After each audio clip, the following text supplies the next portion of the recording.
Welcome back to my channel. आज मैं आपके साथ सर्दियों के हवाले से बहुत ही ज़बरदस्त और ताकत वाली और बहुत ही हेल्दी लड्डू की रेसिपी लेके आई हूँ, जो कि आप बनाएं और सारी सर्दियाँ इंजॉय करें।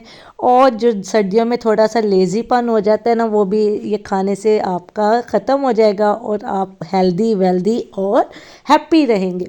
तो चले जी बनाना स्टार्ट करते हैं। यहाँ सबसे पहले मैंने ले लिए थे एलमंड मैंने लिए हैं ½ kg। और इसको मैंने गरम पैन में डालकर यानी कढ़ाई में डालकर मैंने भी हल्का सा रोस्ट कर लिया। अब यहाँ अलसी मैंने ली है, फ्लैक्सीड लड्डू हैं ये, आपने बनाए होंगे लेकिन इसको मेरे तरीके से बनाएं, इंशाल्लाह आपको बहुत ही पसंद आएंगे और बहुत ही ज़्यादा हेल्दी और मज़ेदार बनते हैं। फ्लैक्स सीड को भी मैंने विदाउट ऑयल थोड़ा सा रोस्ट कर लिया था और इसको आपने विदाउट ऑयल ही करना है, क्योंकि फिर जब हम उसको ग्राइंड करेंगे तो वो फिर ऑयल में ग्राइंड नहीं होंगे अच्छे से। अब मैंने यहाँ लिया है देसी घी मैंने लिया था kg, लेकिन मैं जो है अभी फ़िलहाल मैंने डाला है ½ kg यानी 500 ग्राम, और उसमें डाल दिया है 1 kg बेसन। और बेसन को मैं अभी डाल के रोस्ट कर लूँगी। और ये सबसे ज़्यादा मुश्किल काम होता है इसको बनाने में, कि बेसन को हमने रोस्ट करना होता है। और सारा साल जितनी हमारे अंदर पावर होती है ना, ये पावर लेने के लिए हमारी वो सारी यूज़ हो जाती है। तो अब मैं इसमें यूज़ कर रही हूँ शक्कर। आप अपनी मर्ज़ी से वाइट शुगर भी ले सकते हैं, लेकिन हमारे घर ब्राउन शक्कर चलती है ब्राउन, तो इसके लिए मैंने 300 ग्राम शक्कर ली है। और उसमें सिर्फ मैंने क्वार्टर ग्लास जो है पानी ऐड करके उसका शीरा बनाने के लिए मैंने रख दिया है साथ में। और उतनी देर ये बेसन को मैं रोस्ट कर लेती हूँ जब तक शीरा भी बन जाएगा साथ साथ।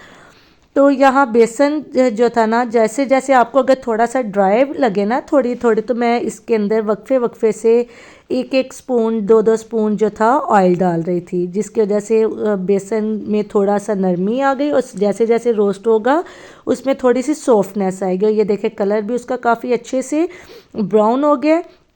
आप जो है पास इर्द गिर्द बैठने वालों से पूछ सकते हैं कि जब जी खुशबू आने लग गई तो इट्स मीन ये डन हो गया।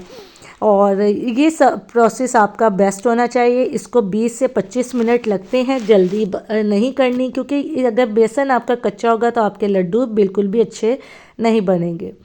यहाँ फ्लैक्स सीड को मैंने कर लिया था चॉप यानी ग्राइंड कर लिया था। और ये देखें इसको बस 1 सेकंड मैंने डाला और 20 30 सेकंड के लिए जस्ट मिक्स किया करना है आपने गरम गरम बेसन के साथ, क्योंकि ये जल जाएंगे अगर हम इसको ज़्यादा रोस्ट कर देंगे।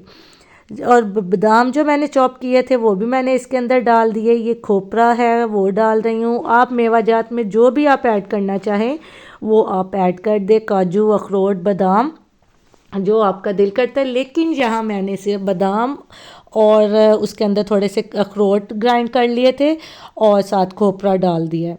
अब ये जो प्रोसेस इसको भी मिक्स करके आपने इधर हैवी हो जाता है और नीचे उतार लेना है। मैंने यहाँ फ्लोर पे रख दिया।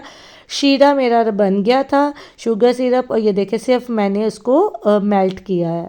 और यहाँ उसको मैंने थोड़ा सा डाला और उसको फ़ौरन से आपने मिक्स कर लेना है। इसको फ़ौरन मिक्स करेंगे अच्छी तरह, ताकि क्योंकि फ़ौरन से बेसन जो है वो शीरे को अब्ज़ॉर्ब करने लग जाएगा और हार्ड हो जाएगा। आपने जल्दी से इसको देखना है। और अगर आप मीठे के ज़्यादा शौकीन हैं तो और डाल सकते हैं, लेकिन मैंने यहाँ टेस्ट कर लिया था और जो था मेरे हिसाब से यानी हमारे हिसाब से ये शुगर जो थी बस इनफ थी और ये शीरा मेरा बच गया था। अब यहाँ ये अच्छे से मिक्स हो गए थे, तो जल्दी जल्दी आपने एक पॉलीथिन बैग लेना और उसके अंदर लड्डू बनाने हैं गरम गरम उसके मिक्सर के। और इससे आपके हाथ भी नहीं जलेंगे और आप इजीली इसको इवनली बना लेंगे। मैंने इस तरह आइसक्रीम स्कूप लेकर उसके साथ इसको लड्डू बनाने शुरू किए।